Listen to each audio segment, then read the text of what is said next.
ये उन दिनों की बात है जब मैं 7 साल की थी। मैं गोरी सफ़ेद रंगत और नर्मो नाज़ुक सी थी। एक दिन मोहल्ले की दुकान पर मेरी माँ ने मुझे कुछ सूदा सलफ लाने को भेजा। दोपहर का वक्त था।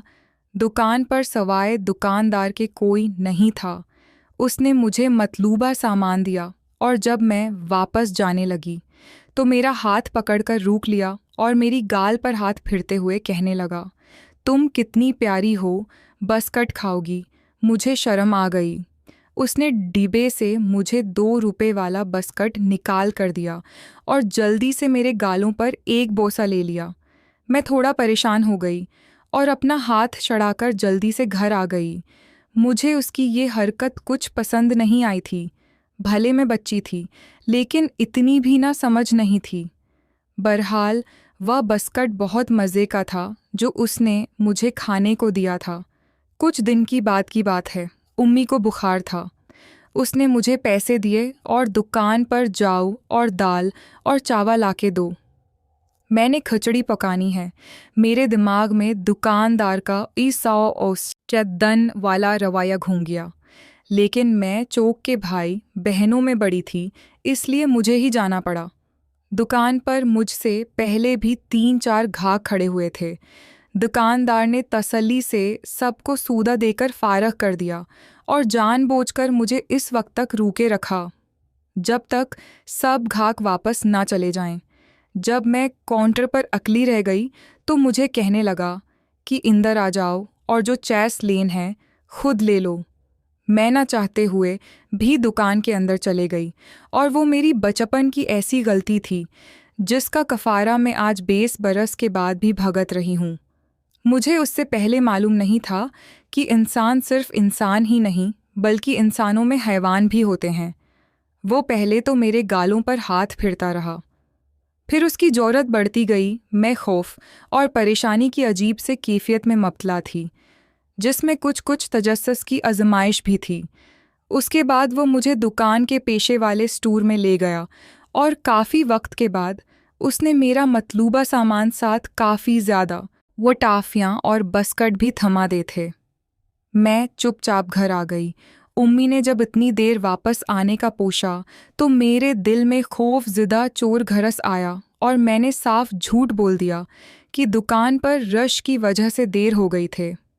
उम्मी मुतमईन होकर अपनी काम में मसरूफ़ हो गई और उसके बाद मैं हर कुछ दिन बाद दुकान पर जाती और बस्कट और टाफ़ियाँ लेकर वापस आते।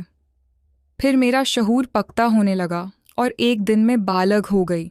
मेरे माँ ने उस दिन के बाद से मुझे दुकान पर भेजना बंद कर दिया। वैसे भी अब मुझे टाफ़ियों और बस्कट का लालच नहीं रहा था। हाँ, मुझे इतना इरादा होने लग गया था कि ये जो कुछ होता आया है ये ठीक नहीं है।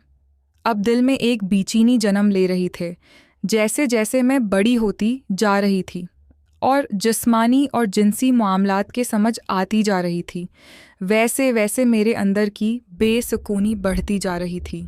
आज मैं सोचती हूँ कि काश जिस दिन उसने मेरे गाल पर हाथ लगाया था, इस दिन मैं अपनी उम्मी को बता देते या उस दिन के बाद कभी इस दुकान पर न जाती। लेकिन अब पछतावी का वक्त नहीं रहा था।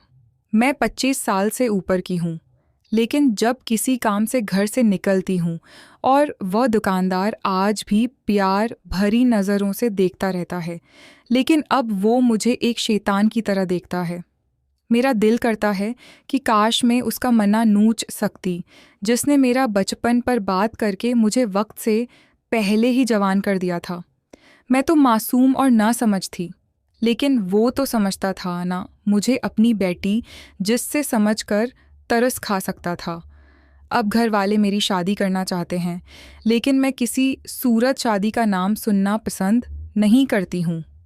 मेरा दिल चाहता है कि किसी मर्द को धोखा देने से बेहतर है कि मैं खामोशी से किसी तरह चली जाऊं और कभी वापस पलट कर ना देखूं।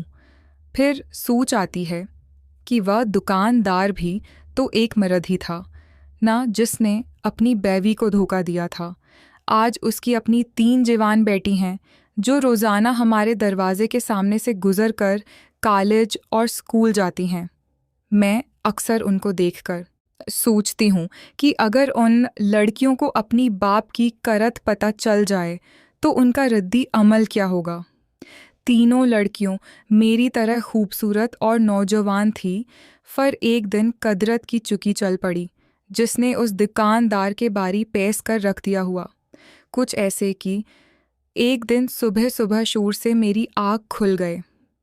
मैं आंखें मिलती हुई कमरे से बाहर आई और उम्मी से पूछा कि ये शोर कैसा मचा है, तो उम्मी कहने लगी कि सामने नकर पर जमील दुकानदार हैं, ना उसकी बड़ी दोनों बेटियां रात किसी के साथ भाग गईं।